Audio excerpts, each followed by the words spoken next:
você para meditar sobre esse tema, o Pai perfeito.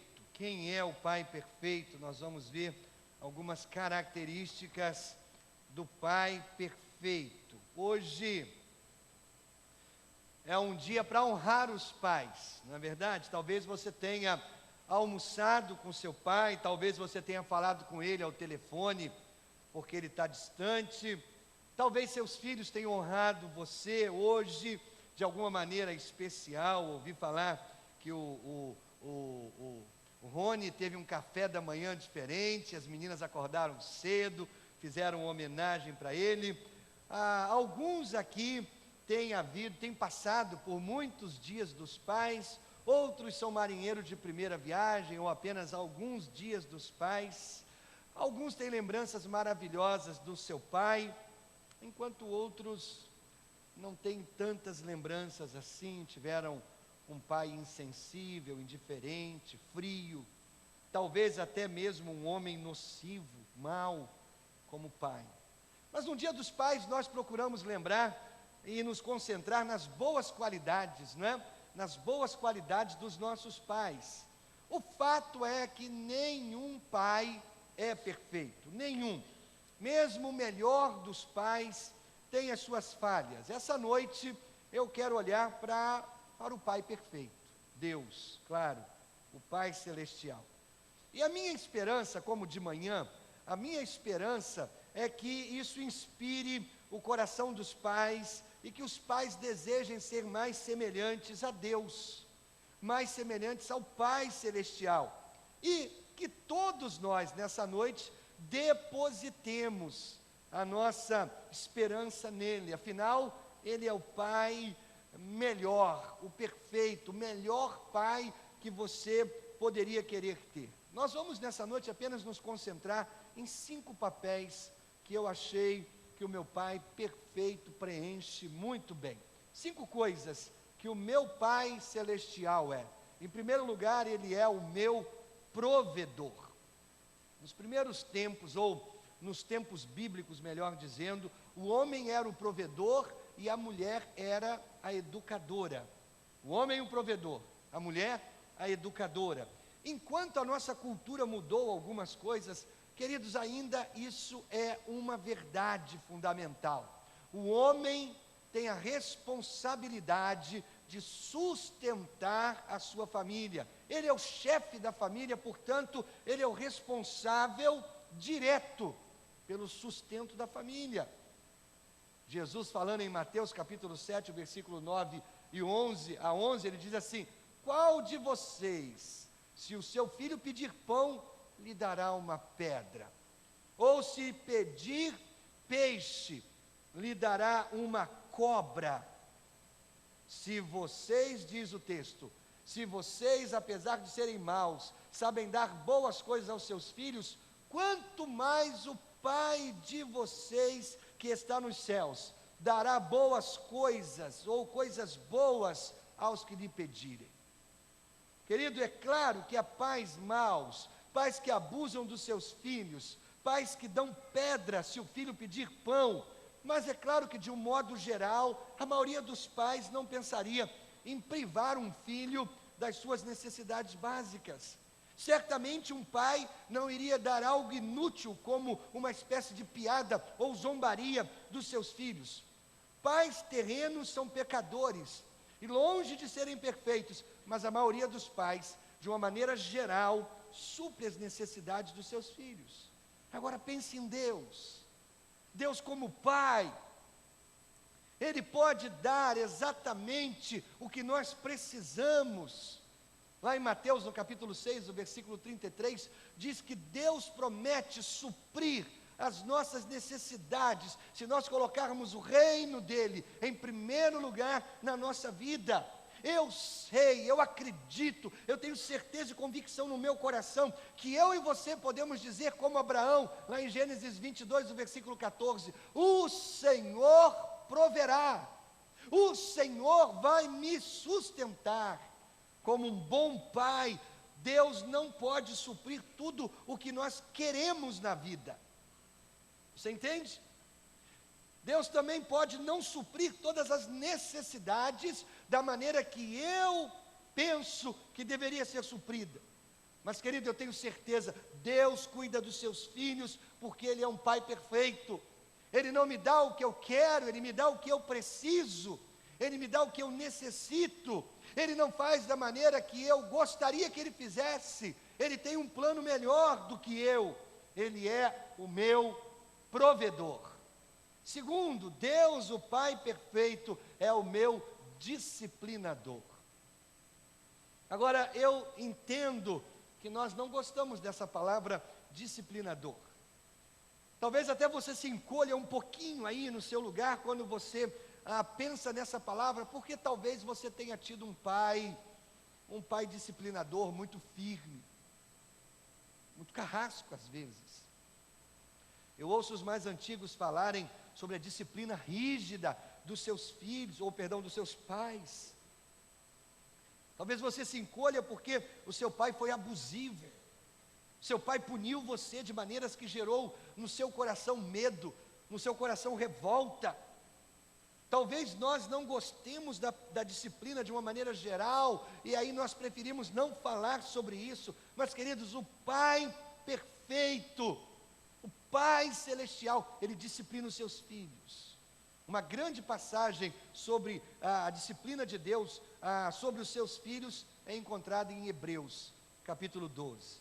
Nessa passagem, o escritor bíblico está incentivando os seus leitores a não desistirem, não abandonarem a fé.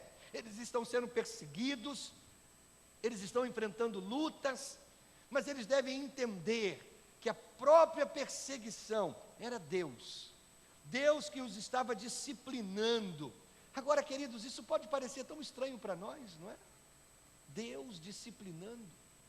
Mas Deus usa várias coisas, Deus usa até as perseguições, não só para disciplinar uma atitude errada, mas para educar, para prevenir os seus filhos no caminho que eles devem andar. Querido, Deus está no processo de formação do caráter de cada um de nós. E às vezes Ele usa métodos que nós gostaríamos que Ele não usasse. Nós vamos passar por algum sofrimento, Jesus disse isso. Mas nós temos que perceber que quando Deus nos disciplina, não é para nos destruir, não é para nos esmagar. Deus permite que algumas coisas venham contra nós, de maneira que a gente possa crescer, amadurecer, se tornar um homem melhor, uma mulher melhor. John MacArthur Jr. explica o significado da palavra disciplina, de Hebreus capítulo 12. MacArthur diz o seguinte: a palavra é um termo amplo, significando tudo que os pais e os professores fazem para treinar, corrigir, cultivar e educar as crianças, a fim de ajudá-las a desenvolver e amadurecer como deveriam. É isso que a disciplina faz. Mas MacArthur continua ainda afirmando: Deus usa as dificuldades e as aflições como um meio de disciplina, um meio de treinar os seus filhos, de ajudá-los a amadurecerem em suas vidas espirituais. Se você fizer um pequeno estudo de Hebreus capítulo 12, você vai descobrir algumas coisas a respeito da disciplina, a disciplina de Deus. Versículo 7 diz que a disciplina é um sinal de filiação. Filiação. Deus disciplina os seus filhos. Deus nos disciplina porque somos filhos deles. Nós não disciplinamos o filho do vizinho, não é verdade? Você não sai da sua casa para disciplinar o filho do vizinho. Às vezes você tem vontade disso, ok? Mas você não faz isso. Você disciplina o seu filho. Deus nos disciplina porque somos filhos dele. O versículo 7 ensina isso. O versículo 8 afirma que se nós não sofremos disciplina, é porque nós não somos verdadeiros filhos de Deus. O versículo 9 e 10 diz que se nós respeitamos os nossos pais, segundo a carne, porque eles nos disciplinam, então muito mais deveríamos respeitar Deus, porque Ele também nos disciplina para o nosso próprio bem. E você vai chegar no versículo 10 e 11 e você vai ver que a disciplina de Deus, se deixarmos, vai resultar no nosso crescimento espiritual.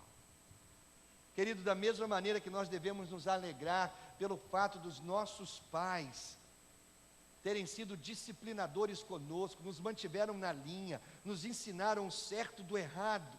Mesmo quando isso foi doloroso algumas vezes, a gente também deveria nos alegrar pelo fato de que o nosso Pai Celestial, que é perfeito na administração da disciplina, que nos trata como filhos e filhas, nos disciplinando, para que a gente possa crescer espiritualmente. Acredite, Deus está desenvolvendo o seu caráter. Entenda, a disciplina não se refere a apenas punição dos pecados. Deus está me punindo por causa de algum pecado. Não, MacArthur continua afirmando que Deus tem 3 objetivos na disciplina: é punição, prevenção e educação. Por exemplo, Deus deu ao apóstolo Paulo o que ele chama de espinho na carne, para impedir que ele seja orgulhoso. Não porque ele era orgulhoso, mas para impedir que ele fosse orgulhoso. Por exemplo, Deus permitiu que Jó se submetesse ao sofrimento, não porque Jó era um pecador, ou para impedir que Jó pecasse, não, mas para que Jó conhecesse Deus de uma maneira mais íntima, mais profunda.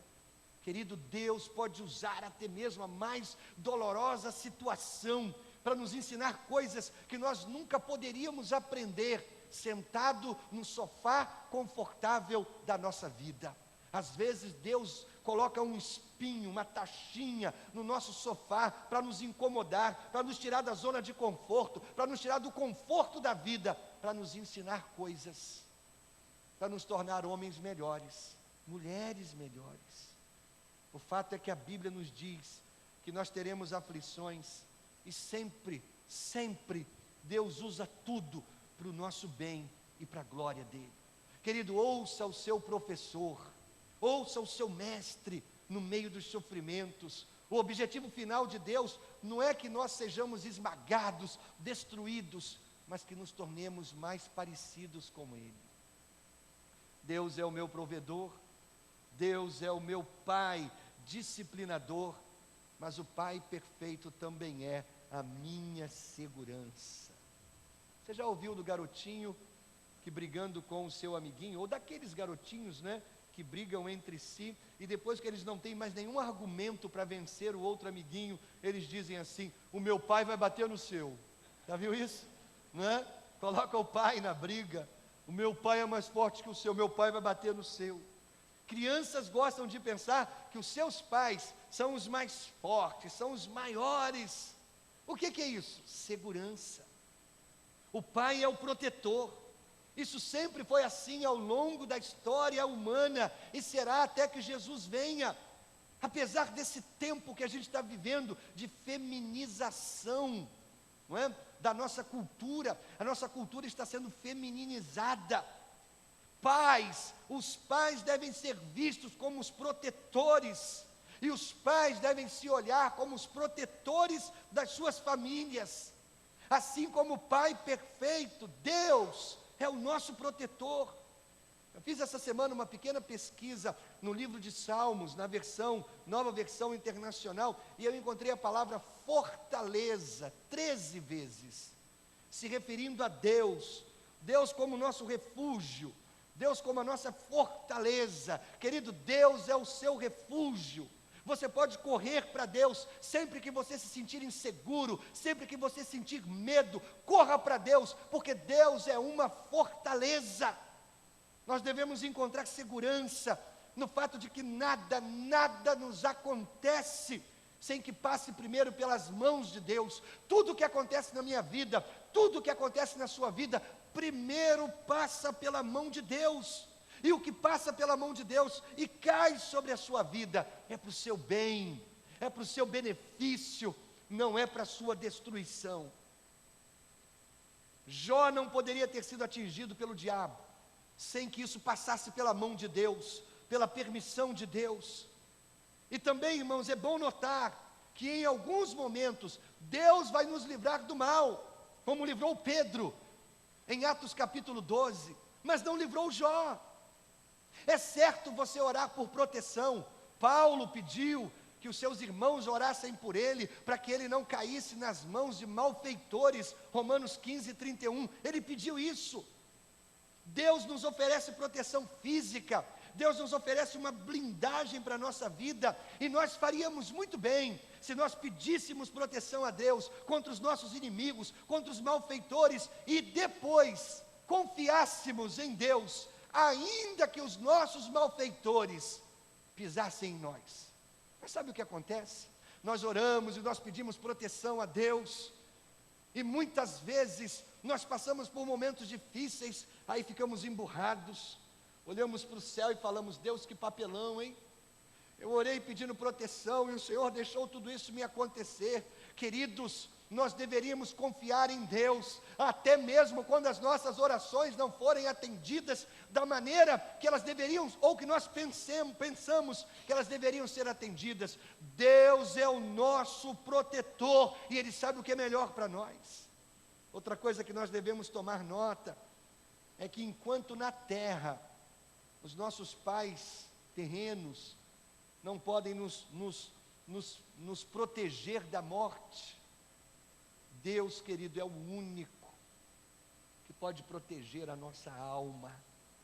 Ele oferece proteção para a alma, mesmo numa época de sofrimento. O apóstolo Paulo escreveu para o seu discípulo Timóteo, dizendo: por essa causa também sofro, mas não me envergonho, porque sei em quem tenho crido, estou bem certo que Ele é poderoso para guardar o meu depósito até aquele dia. Paulo está dizendo: eu sofro, mas não me envergonho dos meus sofrimentos, porque eu sei que o meu tesouro, que a minha alma, que aquilo que é mais precioso, está guardado por Deus, que é o meu protetor.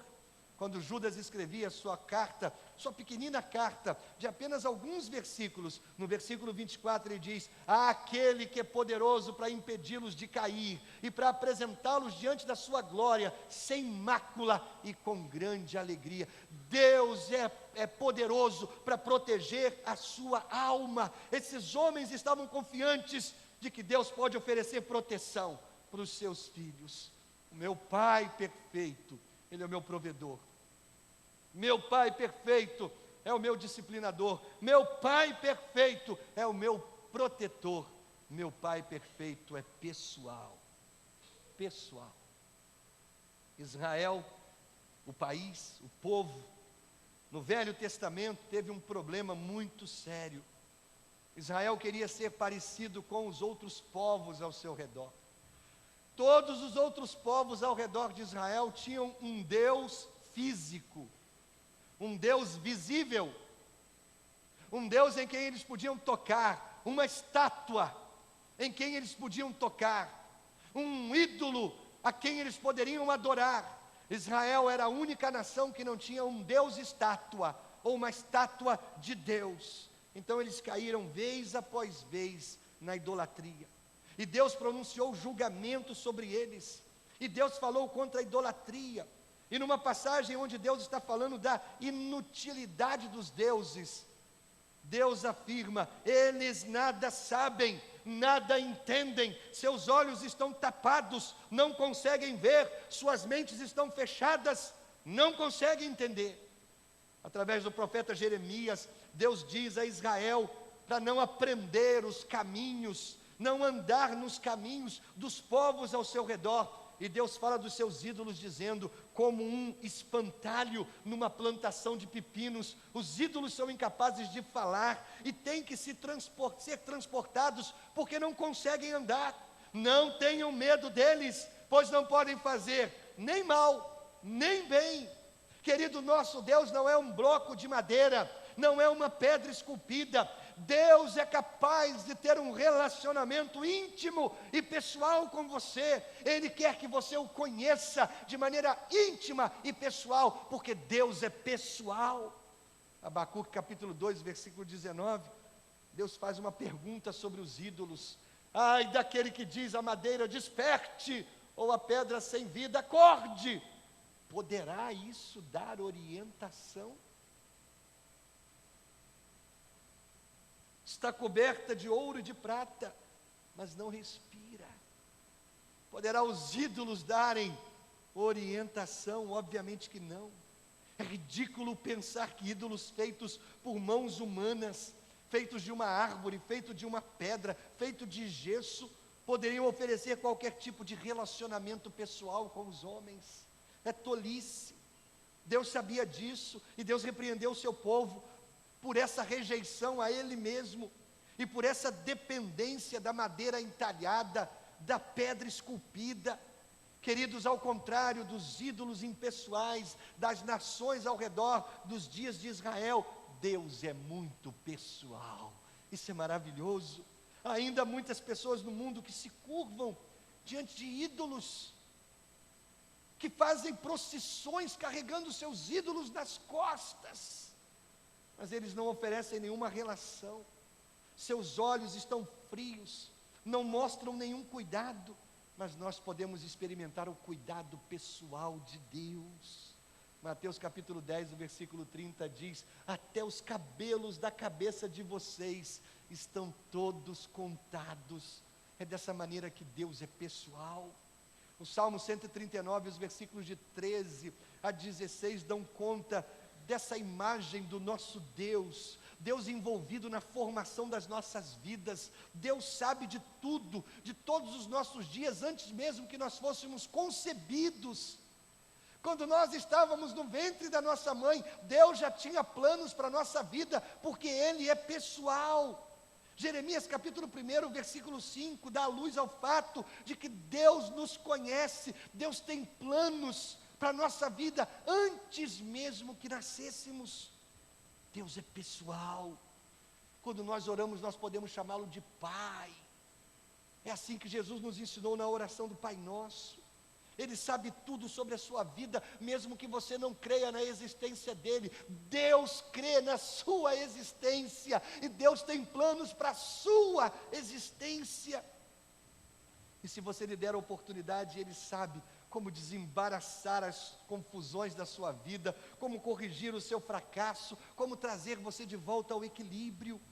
Ele não é um Deus que não fala, Ele não é um Deus que não pode dar orientações, Ele é um Deus que fala, e Ele é um Deus que se encanta em dirigir os nossos passos. Ele é o Pai perfeito, o Pai que é provedor, o Pai que é disciplinador, o Pai que é protetor, o Pai que é pessoal, e o Pai que está sempre lá, sempre lá. Não é apenas bom saber que Deus é pessoal, mas é bom saber que Deus está presente. Nesse mundo, queridos, onde tantos pais são ausentes, não é verdade? Tantos pais abandonam seus filhos. Cresce no Brasil o número de famílias compostas apenas pela mulher. A mãe e os filhos, pais ausentes. Mas como é bom saber que o nosso Pai Celestial está sempre presente, sempre lá quando precisamos dele. Deuteronômio 4, 7, Moisés perguntou ao seu povo: pois que grande nação tem um Deus tão próximo como o Senhor, o nosso Deus, sempre que o invocamos. Você entende? Hebreus no capítulo 4, os versículos 14, 15 e 16, nós somos convidados a entrar na presença de Deus, nos aproximar do trono de Deus. Deus quer proximidade, Deus quer intimidade. Em Hebreus 13, o versículo 5, é citado Deuteronômio 31, versículo 6, quando nos lembra da promessa feita pelo próprio Deus, dizendo: nunca o deixarei, nunca o abandonarei. Querido, é bom saber que, ao contrário de tantos pais terrenos, ausentes, Deus nunca vai deixar você. Salmo 46, versículo 1 diz: Deus é o nosso refúgio, a nossa fortaleza, auxílio sempre presente na adversidade. Quando as tempestades da vida caírem sobre a nossa vida, é maravilhoso saber que todos esses problemas que passamos não são capazes de nos separar do amor de Deus, nunca. Romanos capítulo 8 diz que nada nos separará do amor de Deus, porque Ele sempre estará lá, sempre ao nosso alcance. Eu falei 5 coisas a respeito de Deus, o Pai. Eu nem toquei a superfície, mas nós sabemos que Ele é o nosso Pai perfeito. Ele é o Pai que você sempre quis. A grande coisa é que Ele é o Pai que está disponível para você. E Ele alegremente deseja adotar você em sua família. Hoje, na hora do almoço, as minhas meninas ligaram a televisão e, passando ali o controle pelos canais, caiu no pior programa da TV brasileira, Esquenta. É o pior programa da TV brasileira, o Esquenta, não é? E a Regina Casé perguntou lá na sua plateia, não é? Ela já tinha reunido esse grupo: quantos aqui são filhos adotivos? E aí, vários levantaram a mão, e eu também levantei a mão. Eu sou filho adotivo de Deus. Deus me adotou na sua família. E Deus quer adotar você na família dele. Como um pai aqui hoje, pai, eu desafio você. Seja um provedor da sua família. Eu desafio você a proteger os seus filhos com a melhor da sua capacidade. Eu desafio você, pai, a disciplinar o seu filho e treinar o seu filho para que eles sejam crianças piedosas. Pai, eu desafio você a estar pessoalmente envolvido nos detalhes da vida do seu filho e lutar contra a sua própria ausência. Pai, o seu filho precisa de você lá, do lado dele. Agora você precisa ser um imitador de Deus. E você precisa pedir a Deus para tornar você mais como Ele, o Pai Celestial. Você nunca será um Deus, nunca será um Deus. Talvez a sua esposa ache ainda que você é um Deus grego, ok? Problema de visão dela, não é? Mas você pode crescer no seu caráter. Você pode crescer no seu caráter. E uma vez que os seus filhos vão querer imitar você, é bom que você seja parecido com Deus. Entendeu? Se os seus filhos vão querer imitar você, então é bom que você seja parecido com Deus. Se você está aqui hoje, e você está realmente precisando do toque desse Pai perfeito, do carinho e do colo desse Pai perfeito, saiba, Deus está aqui. E Deus quer ministrar, Deus quer abençoar a sua vida nessa noite.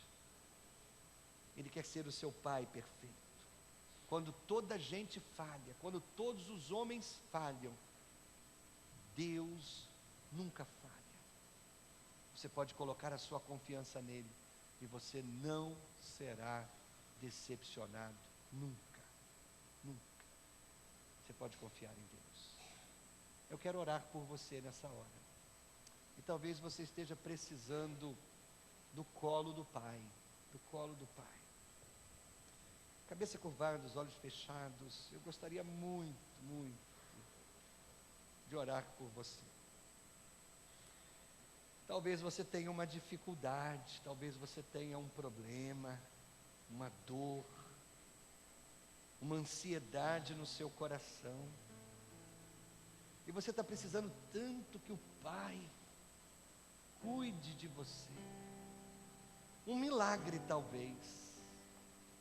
Deus ainda faz milagres. Se você quer colocar algo diante de Deus, uma súplica, um pedido, um problema, uma dor, vamos orar juntos, eu e você. Gostaria de convidar que você saísse do seu lugar e viesse aqui à frente. E a gente vai unir a nossa pequena fé, para que ela se torne uma fé grande, nesse Deus grande, que pode fazer milagres. Quero orar por você. Se você quiser sair do seu lugar e vir aqui à frente, nós vamos orar juntos. Vamos falar com o Pai perfeito. Ele é o provedor, Ele é o protetor, Ele é o disciplinador, Ele é pessoal, Ele conhece as suas lágrimas. Ele está presente sempre que você precisa dele. Chega bem pertinho, isso, bem pertinho. Vamos orar, bem pertinho. Vamos orar. Deus está aqui, Deus está aqui, Deus está aqui. O Pai está aqui. O Pai quer te abençoar. O Pai quer te abençoar. O Pai quer te abençoar. O Pai quer te abençoar. Ele quer te abençoar, irmãos. Deus quer te abençoar. você estiver na galeria, quiser descer, vir aqui à frente. Vamos orar. Alguma coisa no teu coração, alguma coisa está acontecendo na tua vida, e você precisa que esse Pai faça um milagre. O milagre pode ser duplo: ou Deus muda a situação, ou Deus muda o seu coração. Ou Deus muda a situação, ou Deus dá força para você enfrentar a situação. Eu creio assim. Eu creio assim. Ou Deus muda a situação, ou Deus vai dar força para você enfrentar o que precisa. Ele não vai destruir você, Ele não quer destruir você. Ele quer transformar você. Vamos orar? Pai, eu quero colocar todas essas pessoas em Tuas mãos. O Senhor conhece a história de cada uma delas, Senhor, cada uma delas, o Senhor conhece. O Senhor sabe o que está no coração delas. E eu creio que Tu tens o melhor para a vida dessas pessoas, o melhor. O Senhor é Pai. O Senhor tem o melhor para a nossa vida. Por isso, Pai, em nome de Jesus, suplicamos por esses que estão aqui e por tantos outros que nos acompanham pela internet. Pai, que Tua mão poderosa vá ao encontro de cada um deles, ao encontro de suas necessidades, Deus, e que o Senhor os toque, ou muda a situação, ou dá força para esse coração enfrentar as suas dificuldades. Dá a Tua bênção, meu Pai, por favor, ajuda-os, Senhor. Aqueles que estão caídos, levanta. Os que estão doentes, traz a cura. Os desempregados, abre a porta de trabalho. Os endividados, ajuda na administração das suas finanças. Os que têm crise conjugal, familiar, em nome de Jesus, traz a paz e a reconciliação. Os que estão preocupados com o futuro, dá-lhes a segurança de que o Senhor já está lá no futuro, provendo todas as coisas. Os que estão presos a vícios, em nome de Jesus, quebra a corrente do vício, Senhor. Os que estão sendo perseguidos, injustiçados, Pai, em nome de Jesus, traz a Tua graça, a Tua bênção, a Tua força e a Tua coragem, Pai. Os que precisam tomar uma decisão, mostra o caminho a seguir, Senhor. Por favor, dá a Tua bênção, Pai. Tu és o nosso Pai e nós somos os Teus filhos. Precisamos da Tua bênção.